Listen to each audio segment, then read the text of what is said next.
March 31st. This is Adventures in Learning, Forging Digital Pathways Together. I'm very excited today that we have with us Bernajean Porter, who is going to share with us some of her amazing knowledge of transformative learning, and especially in digital spaces. So Bernajean, I'm going to hand it over to you and let you give your own little brief bio and tell us about yourself. They're on. They Thank you. And just as a reminder, turn off your mics if you're not in a place of speaking, because background noise, including even your paper, not only can we hear it, but it pops your face forward into our view. You know, like it says, well, if you're talking, we're going to make you have the big picture instead of the small one in the gallery. So just a little thing there. But I am so excited to be here, and I am so humbled to be working with Sharon Brown, and another colleague of mine is here, Maggie. We've known each other a very long time and caused a lot of trouble in a lot of places. So here we are again, you know, offering up our talents and our good thinking. And I hope that some of these things are useful. And I'm going to start my slide share. This is called All Technology Uses Are Not Equal. And at this point, I have to say that I've had the most amazing jobs. I used to be the Colorado Department of Education's technology consultant. I've worked for corporations. I've worked for the Department of Defense schools. I've worked in international schools. I've done this, I've done that. A lot of people think of me as a digital storyteller, which is one of my categories of things I do, because I thought it would help teachers if they made their own multimedia to be able to help kids make great multimedia. But I'm going to go back to the beginning and share a screen of just talking in general about the fact that I have been part of 2,300 technology audits. And I'm going to leave this not playing because I found that it functions better. But that means that both in the United States, small schools, big systems, overseas, what we've looked at is a lot of technology is coming to the classroom, and we're only still seeing pockets of powerful uses. And we're seeing lots of classes that are so jammed full of all the things they want to get done, they don't quite get to the technology. Or the technology is there, and it's sort of like, we've finished the unit on Egypt, now go forth and make a PowerPoint on something. You know, so, you know, what we want to do now in this upheaval, which I believe is going to serve us well, is we're going to be lickety-split, faster than a rocket, learning a lot of things, and you're going to be able to start sorting that when you go back to the classrooms where there's more face-to-face, you can think more deeply about the added value that technology can bring. And we're going to stay on some of that conversation. There are three kind of abbreviations or acronyms I'm going to have you listen for, and that's ROL, LAT, and BFO. So we'll be just sprinkling those in there, and there won't be a quiz, but I think these three terms will kind of anchor that as we look at examples and talk about concepts, what would that look like? Long, long ago, and actually still in a lot of places, the professional development and the education team kind of went around saying, all you have to do is use it. That's all we're asking. We're just begging you to use it. Don't let it sit there and get cobwebs. So as long as you're using it, you've got a little check mark and said, yay, you. This is actually a cut from one of the districts that they would give out at their PD events. As long as you're using it, you're good to go. And then somewhere along the line, when we've spent a lot of money and had a lot of staff development, somebody said, so what? And that's where my audits came in. And what I'd like to share with you is something that's actually a business concept and others. Something that we would like you to answer, your colleagues to answer, your administration answer. Technology accelerates something. It makes something have a bigger shine. One of my quotes is that technology magnifies and makes visible everything that's working and everything that needs to work better. So as we went in and did technology audits, they found out it was really about pedagogies and curriculum and what were the practices in the classroom, and were those practices giving us results or not. So if you were using technology just to do what you've always done, but have a different tool, what you're doing is reinforcing a practice we may be trying to get out of, that we're trying to move away from. And you're going to see some of those examples. So I don't know what the its are that's been in your classroom. We do have some participants here from many different places. If your chat box is open, I'd like you to put in what's one really great use of technology that you've said, wow, I really liked what happened with this when we did this? So I would like to know, what is your it that you would say, I've done this and it worked pretty well and I value what it did. So I'll let you type that into the chat box.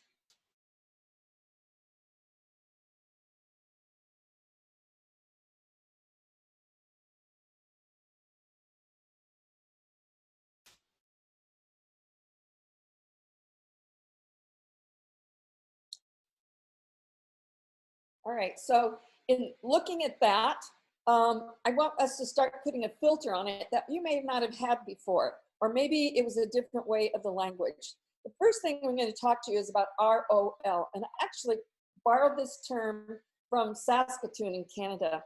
I was working up there a week, a month for almost 3 years, and I think it fits lots of things. What's the return on learning? That means that there is the dollars spent for the technology and the tools and the subscriptions, but there's also what classroom time you give away, what headspace we have. So what are you getting back from it? Because something has to leave.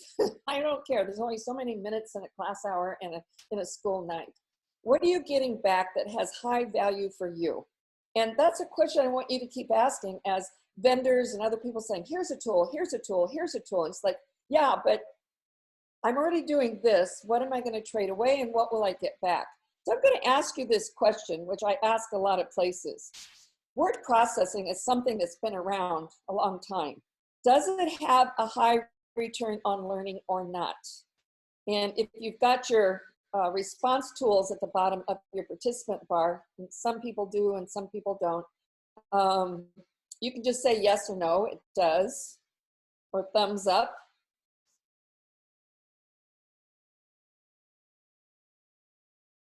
Sorry, can you repeat the question? I'm sorry. Yes, does word processing have a high return on learning or not?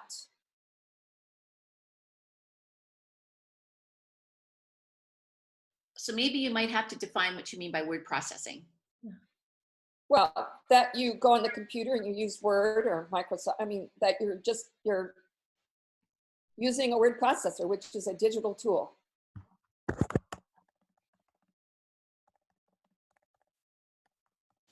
Okay, Sharon, can you tell me what the overall vote is in the group? Because somehow I can't see their screens.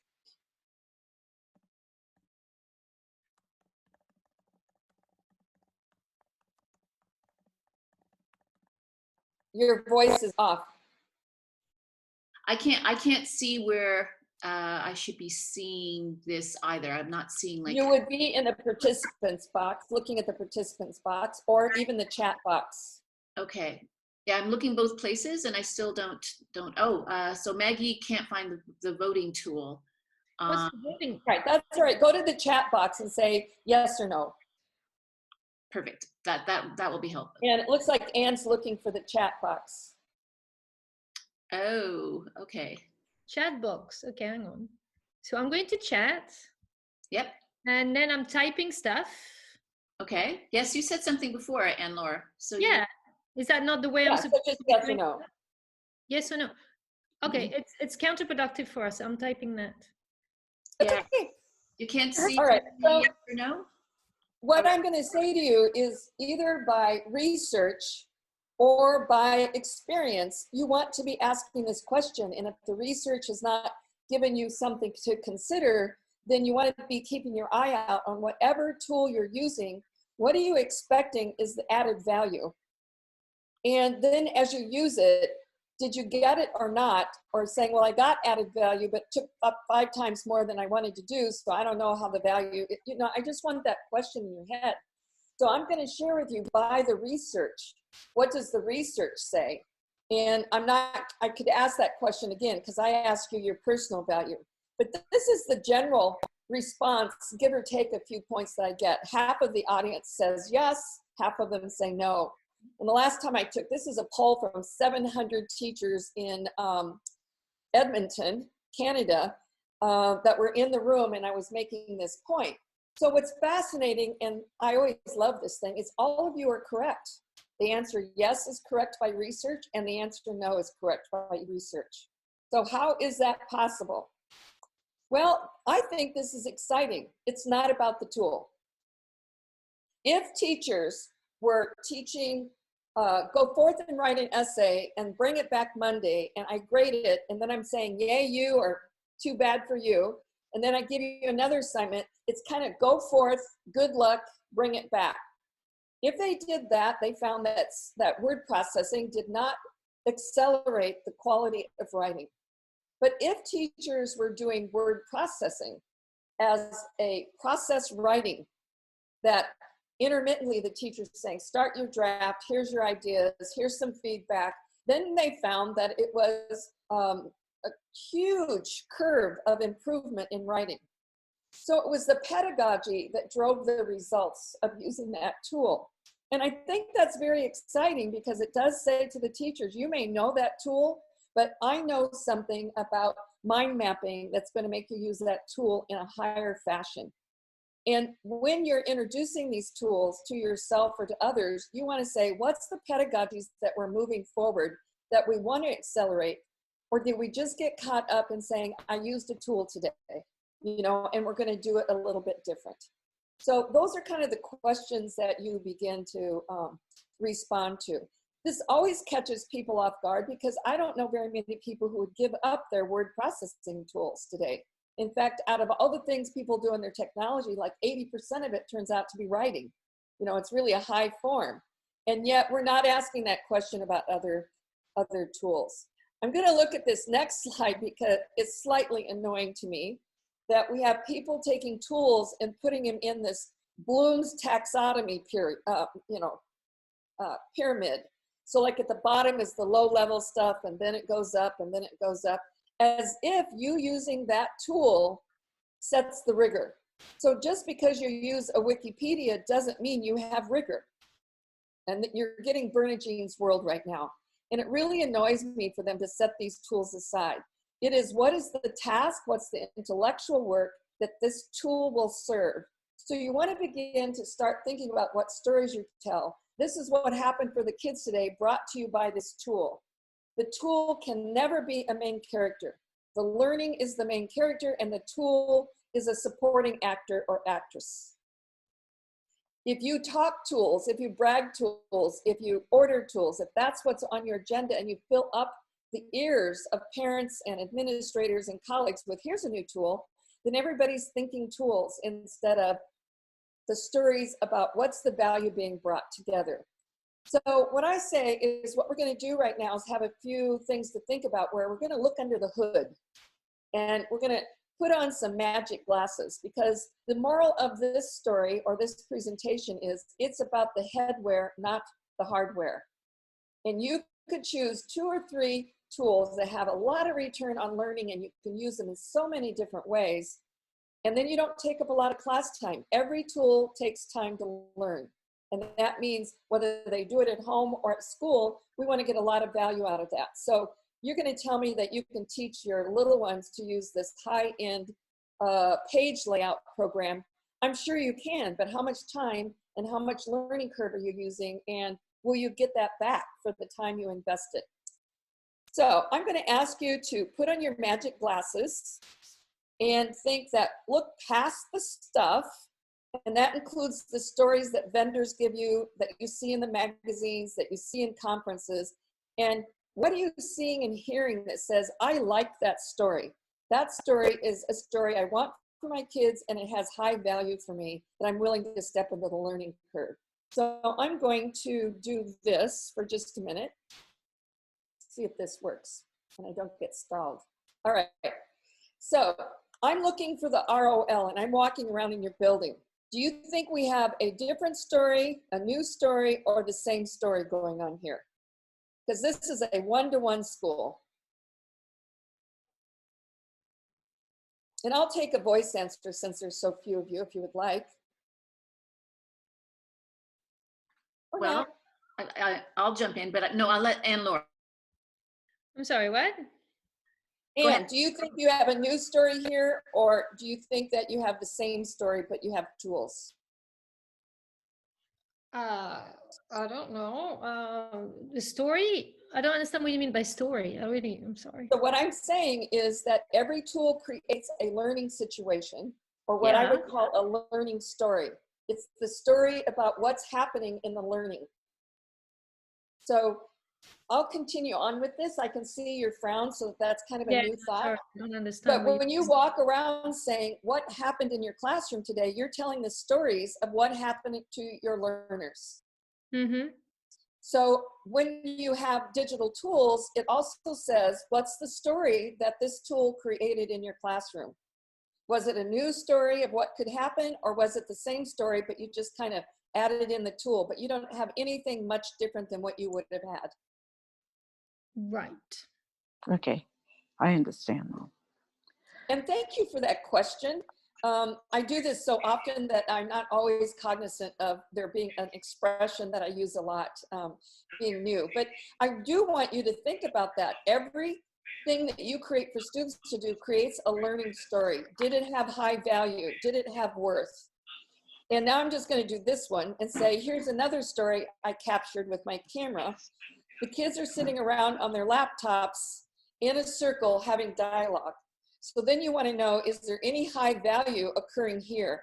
What they're using is a back channel. And that means like your chat box that you have below here in this Zoom meeting, and that they're able to talk and add content while one person is talking. And we want to know, does that have high value? Can we talk about what kind of value it has? So I will move on because I'm going to speak to this one specifically. What pedagogy are we incurring? What added value? So there's a kind of a new word, and I made it up actually. It's called lurkification. And it's not the lurking on the streets or, you know, stalking that you might think of in everyday life, but we actually have a lot of people on blogs and, you know, critical friend feedback that a whole lot of people are participating and a whole lot of people are not. Have you ever seen that? Mm-hmm. In fact, in your classroom, you have lurkers. You have kids who talk right away and they answer the questions, and a whole lot of kids are sitting back in their seats. And you don't know if they're participating or not. You don't know if they captured the idea of the answer that was given.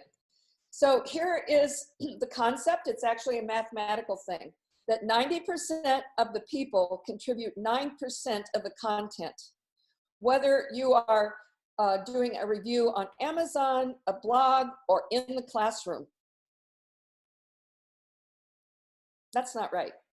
1%, let's see, that's not right. I'm sorry, I'm on video now. 9% contribute the 90%. So we'll go on to the next slide that'll say that. I said it opposite. It's called the Pareto distribution chart. So what it says is a very tiny amount of kids or students or adults, 90% of postings come from 1% of the users. And then the other 10% of the posts come from another 9% of the users. So overall, only 10% of the users are contributing in a group dynamics. And this is math. No postings, no participation from 90%. So if we look at that and then we go back to the back channel, you're really saying you're going to be visible on whether you're participating. And so if this was a class, I would go back and say, who participated in the answers? There were no right or wrong answers. There was just like, what do you think? What's your opinion? But you can, at the end of the day, print these out and you can have a good sense of who was participating and who wasn't. And you can have conversations on what's stopping you from doing that. You can also, in the back channels, and what's another word for that besides back channels? There's another one that people use, the chat boxes, it means it's operating in the back of the airspace. What it does is create a lot of airspace in your classrooms. It means that the invitation for everyone to participate in thinking is sitting there, but you can also use it for idea jamming, like to storm ideas. I met teachers when kids are presenting their projects in front of the classroom, they put in positive remarks and something to consider so that kids who were listening would stay on task of listening. We've had a teacher put it on and they were to type in questions as they listened to a video. I've had kids go on as docudramas, like we're gonna all be a scientist from any era, any time, and we're gonna have a question that we're gonna dialogue as if we were that other person, and you got points for representing their position. So there's so many ways to take this one tool and make it serve for us intellectually. And those are the things I look for, rather than jamming yourself up with a lot of different tools. This comes to your question, Anne, about the story. This is the sheep in the woods being chased by the wolf in the woods. And it's kind of a fairy tale, but they got a grant. And so they bought themselves some technology. And now they've got a car that's going round and round, being chased by a car, by the wolf going round and round. The question is, do you have a same story that you had before, or did the cost of the technology add some value so that you actually have a new story that brings value to the story?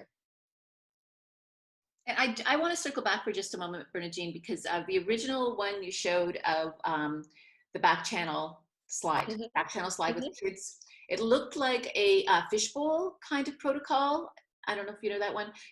Am I right on that? So yeah, it was a fishbowl, but yes, it wasn't exactly a fishbowl. It was a dialogue in which one person was presenting their opinion, and rather than wait your turn to have air, kids were to be responding in the back channel, so that you really got to have a lot of airspace and kids playing. Tamisha, would you like to ask a question or add an idea?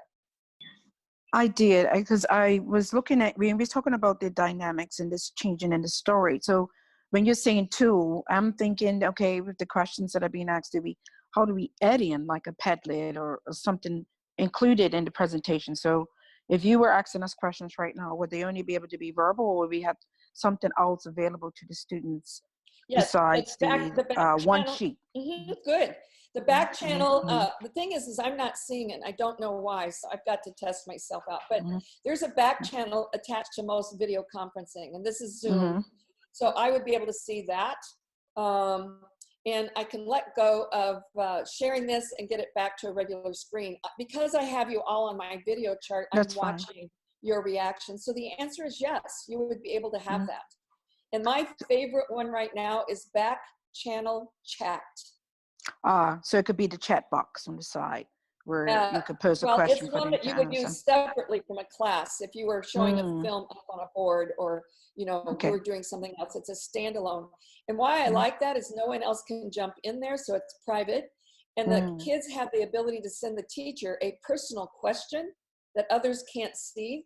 And then you can print it out, and let's just say the kids brainstorm a lot of thinking about, does it matter if animals become extinct, and they put their opinions in, then you can have them take that and look at it and come up with their own opinion, but it can broaden their thinking about what matters before they start doing their own opinion writing. And I'm bringing this tool up and spending a lot of time because it's just a nice example of what's the value you get out of some specific tool, rather than novelty. And what's interesting about this is if we use tools and we don't create new stories, and time or money becomes thin, we just go back to what we know because it didn't give us enough value to keep on moving through. Maybe the little things that come up, like what happens if a kid gets disrespectful? Well, in this video thing, I can actually not just mute you, but we can put you on hold, which is like kicking you out, So we want to know, how do we manage that? And those are little bumps we get over as we take on a new tool. So looking at that, I'm going to introduce LAT, which is how I categorize the stories. Do you have a literacy story, an adapting story, or a transforming story? And you can get some additional resources from Sharon. She actually has a chart that I'm not passing out here, and it's defined in a little corner in that handout that was in your chat box as well. But what I do when I walk a building or I'm brainstorming with a teacher and she goes, oh, I have an idea, we could do X. And then in my mind, before I talk or coach them, I'm thinking, are they talking about a literacy story, which it's all about the tools and we're just getting excited about doing a tool? Are they talking an adapting story, which is it's the same story like the sheep in the woods being chased by the wolf in the woods, but we just made it more expensive? Or did we transform what was possible by making a new story? And those are my three generic categories.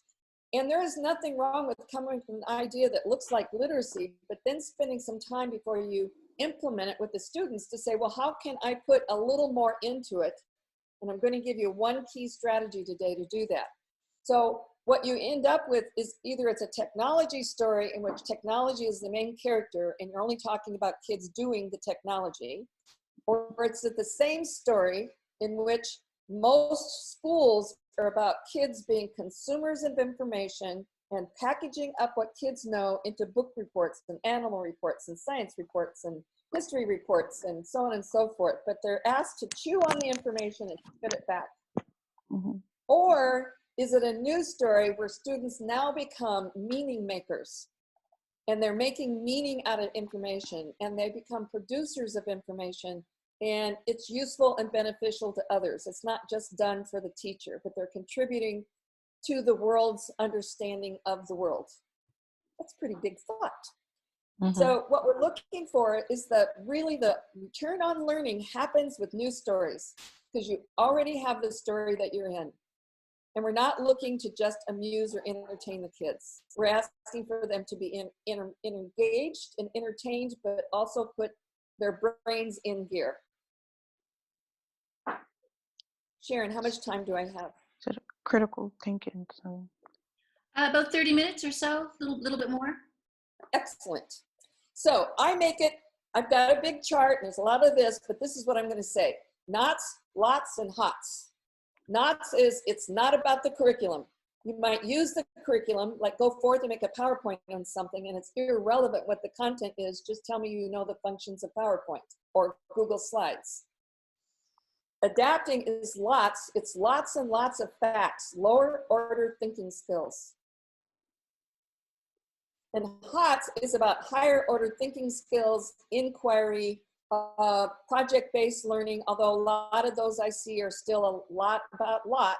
I mean, I had a school that we did school-wide research, 1,500 middle school kids. We guided them through their inquiry question, blah, blah, blah. And then we got to the end and they made their products. And I only saw out of 1,500 kids, 3 products that went beyond lots. They had a big question, but when they packaged it up, they didn't make a decision or come to a conclusion. They just packaged up the facts that they found.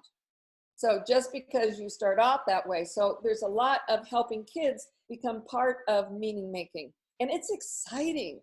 It's what turns brains on and fires them up and gets them interested. But first it has to be set with the teacher. So I pulled out the adapting and I pulled out the transforming so that I could talk about just a little bit more.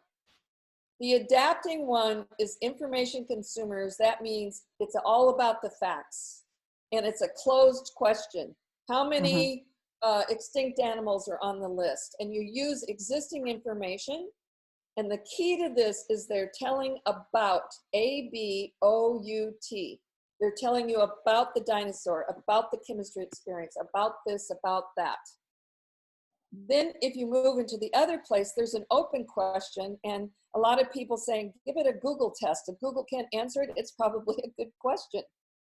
But they go beyond the existing information. They have to know the information in order to answer the big question. So you're not skipping over facts. You're getting a question that will drive them to understand the facts and make meaning of the facts and go to higher ground.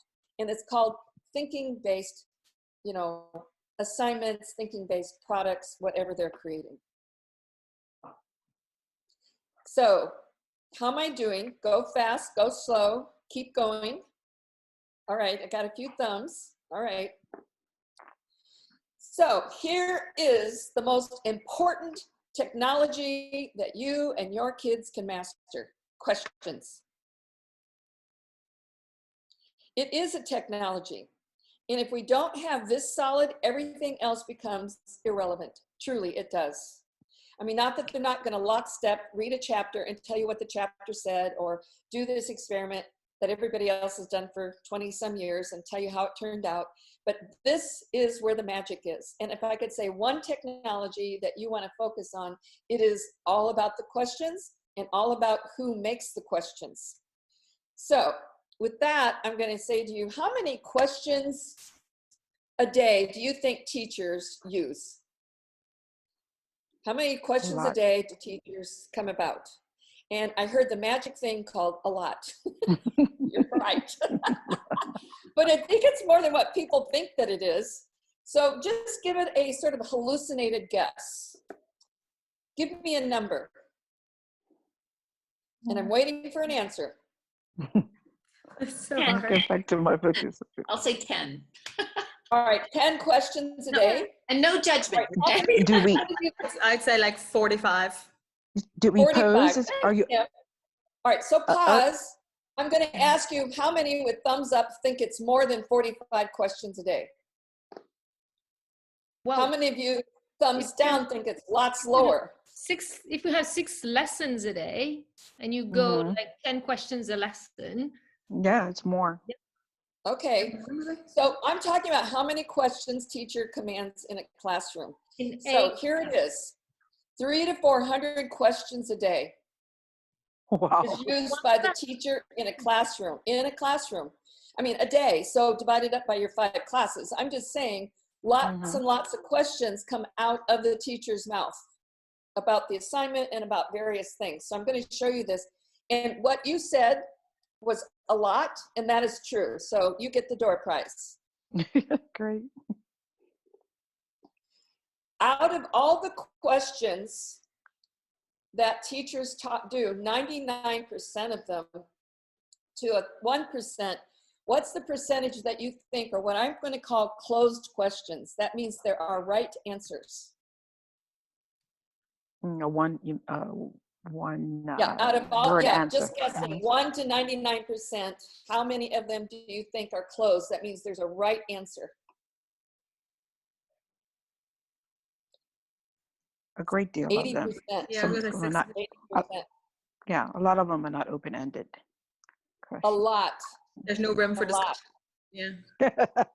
My favorite Give me the thing. answer.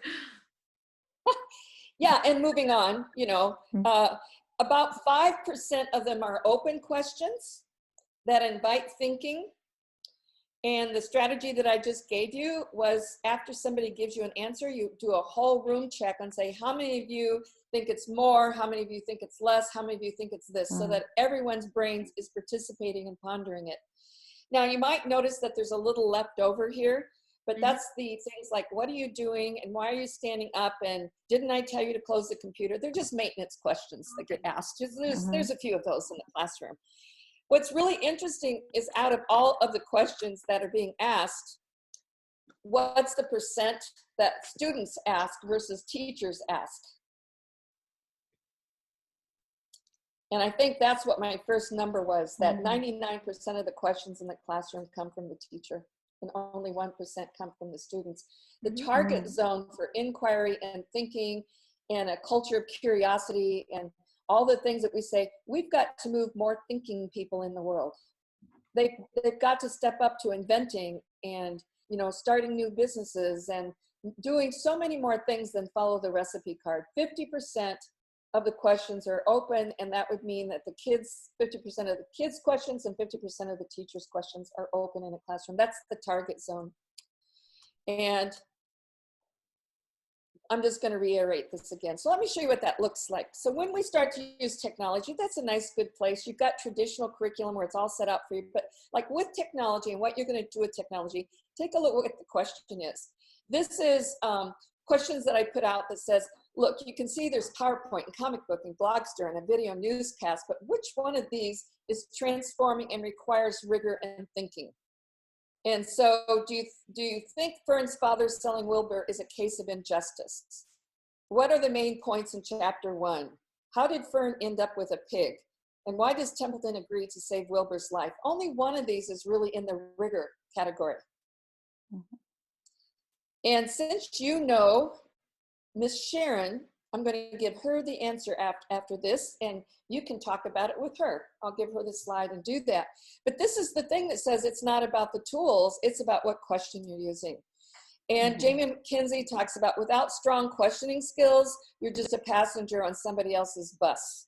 And in looking at that, I would say that one of my top books that I just think is amazing, and it's meant to say make just one change, and that's teaching students to ask their own questions. And that is an art form, and that is a gift that you will give them forever and ever.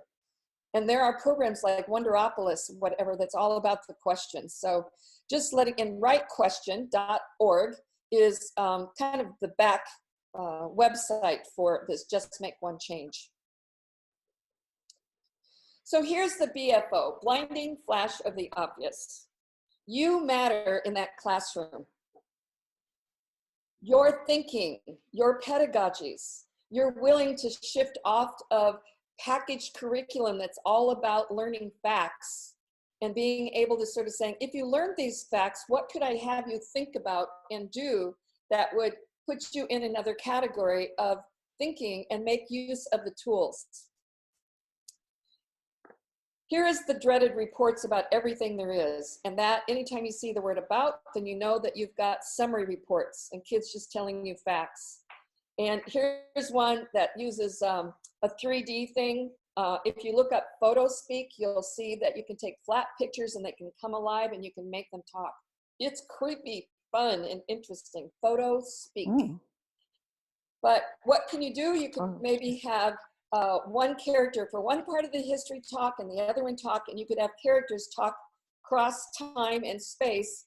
In this case, I'd say, what's the question? Was Lincoln a racist? Do times make the man, or does the man make the times? Instead of just, isn't this fun to make Lincoln come alive and creep everybody out?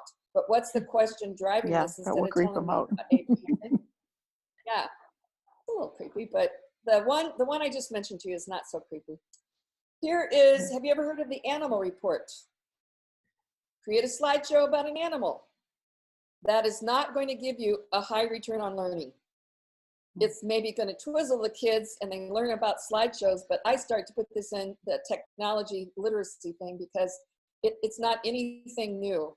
And the word about takes it. Here's what the first graders came up with. We spent time sending them out to get questions about animals.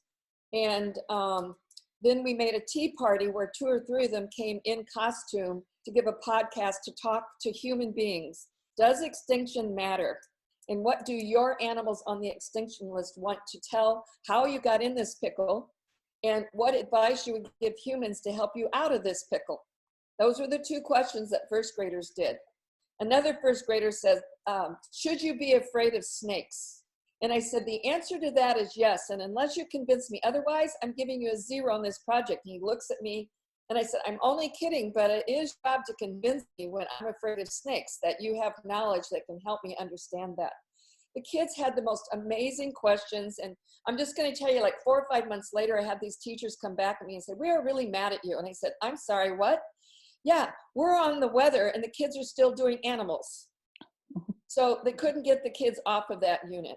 Book reports is one of my things that rubs me the wrong way. There is no place for book reports in the whole wide world. Nowhere. Maybe writing summaries because you got a job doing that, but it is prevalent in our schools. So here's some ideas. We just looked at that. This is Lord of the Flies, which I just taught this fall to a group of 9th graders in the Middle East. And instead of doing the book report, they can make a podcast, a comic book, or a video. That's all tell me about the book. We came up with the question of what influences personal power? And what they were to do is to make a spreadsheet for each chapter ranking the power of Ralph and Jack according to their own rubrics of what they thought that was. And then they had to write a little, make a claim and give me 2 pieces of evidence that says why you came to that conclusion. And then we culminated that with their doing their own multimedia. Tell me a story about a time in the life in which you experienced personal power, either having it or not having it. Bernajean, just a chat comment. We have a different grade level system here. So if you could give maybe an age range of the kids you're talking about, versus saying they were in what grade level, because Ninth it doesn't. grade. I don't know. They were 14-year-olds, so maybe that helps 13. you. Thank you. 13, 14. Thank you. Thank you. I should remember that, and then I don't. So thank you. It's all right. Here And is a book threes. trailer done by 12th grader in Canada, because I had a whole event where we said we're not going to be doing book reports. We're going to make book trailers, and when we get done, we're going to make a QR code that goes in the back of the library book, and then we're going to make a QR gallery that kids can go up and see what did someone of their own age, their peer, do. But this is one of my favorites, and they did a good job because we talked about the craftsmanship. This is not a book report. This is a sales job, just like a movie trailer. I am convincing you to stop right now and run and get that book. So here you go.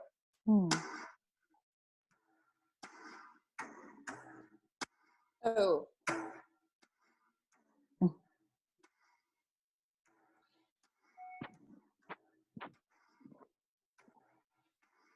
Is it running slow, Bernajean, or is this? It might be. You're going to have to tell me how it's transferring. It's going slow. It's not fast. Right, let me. Okay, just a minute. Just a minute.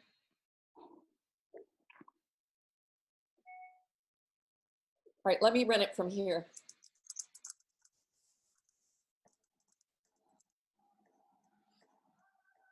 That's 12-year-olds. interesting.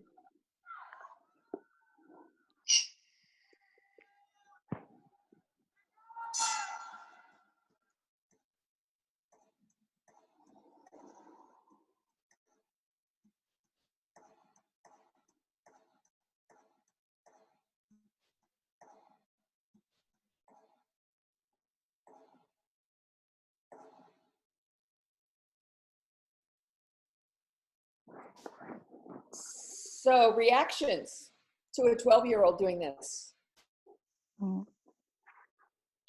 So that's in what kind of program is that done in? Well, it's in a video editor that has at least 2 tracks for video and 2 tracks for sound. But what we're looking at is I have a whole thing about craftsmanship, how voices, how music, how sound effects change, how things have to move in rhythm with the music. And I'm just saying they created an expression. Here's something that was done with green screen, and it's more elementary. I think it might be, let's see, maybe 3rd graders. And how old would 3rd graders be? That's 9.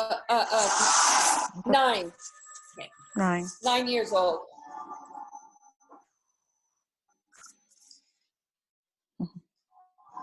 This is done with iMovie.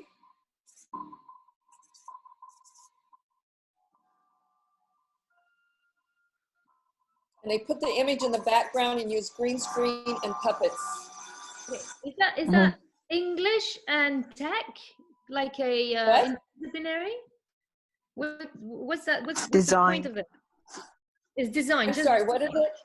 It's just, sorry, it's just a design project? Is it for the lesson? No, it's a book trailer to advertise a book called Creepy Carrots. So it was for the English class?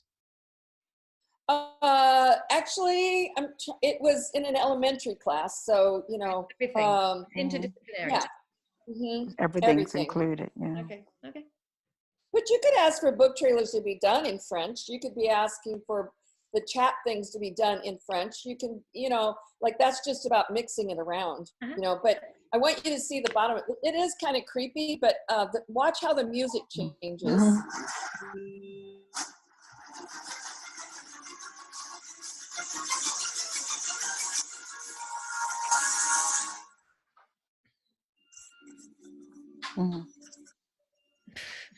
Funny.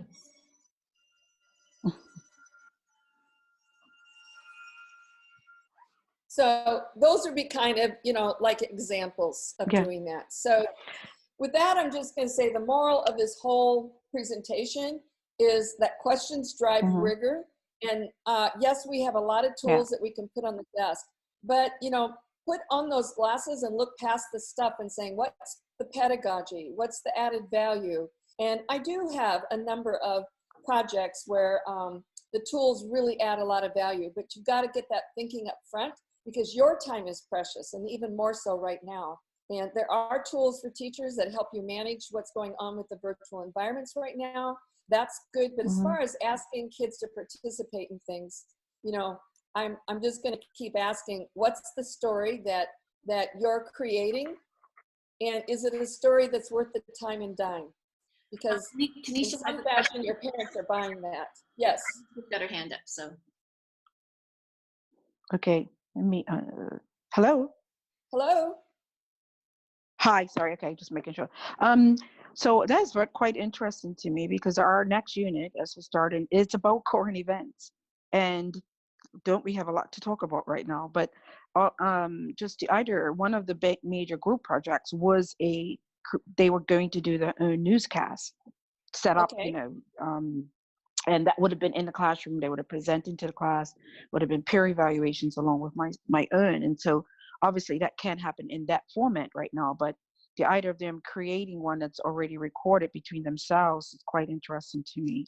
And I'm just looking at, you know, some of the tools that you're using and wondering, well, how was that recorded? Because the kids actually know more tools than I do when they come up with a finished product. So this is quite interesting to me. Good point. Good point. I make a choice of 1 or 2 tools. This is why you have Sharon and other people on board who have an in-depth experience with tools to offer you. I'm going to offer you a tool for what you're just talking about.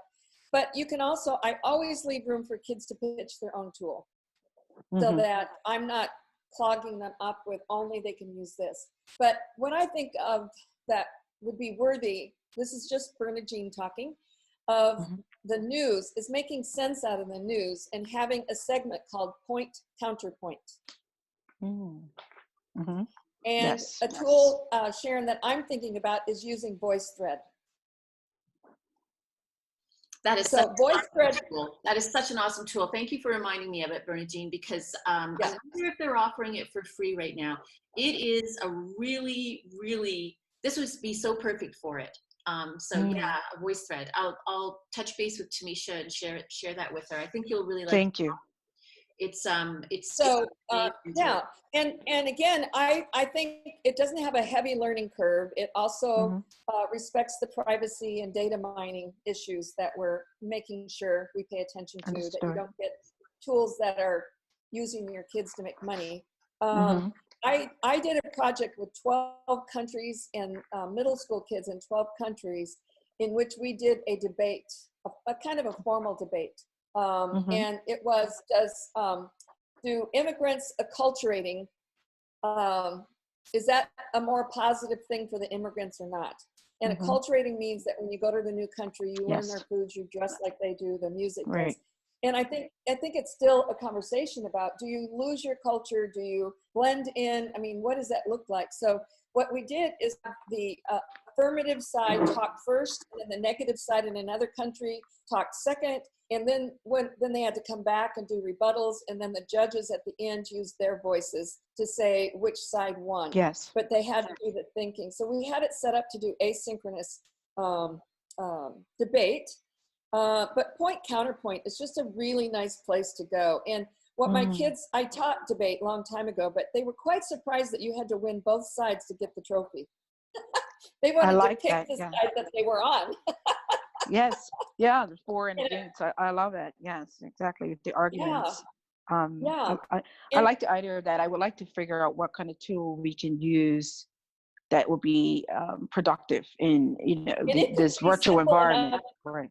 Yeah, and it could be, Sharon, simple enough. I mean, a simple version of that, if VoiceThread is not where they're at right now, is just to make a slideshow of which one video is point and the other video is counterpoint. And they just put the 2 videos in there. And I had one that kids had done where it was about the rabbits. And so the farmer was talking about his point of view and the animals were talking about their point of view. And it was kind of fun to watch. But and then they just looked at each other like they were in real time. You know, they just pretended that they were. So the kids could do something as simple as that to get the concept across. And not let the tools get in the way. I love digital tools. I got a lot of them and I know a lot of them and I practice a lot of them. but at the end of the day, you want a high return on learning. Understand it. Mm. So I have one more story to share with you. I was in Bahrain in the Middle East to infuse digital tools in the language arts department. What would that look like? What would emergent curriculum look like? And so we were looking at storytelling and what is storytelling, and we did a variety of things. So we came to the purpose of dialogue and stories. And then along with that is always the difficulty of punctuation, you know, like where the commas and quotes go. It's hard for kids. So I set up the task that we had to look at the role of dialogue, then they had to master the punctuation, and then they could go to the tool I was using, which is called texting stories.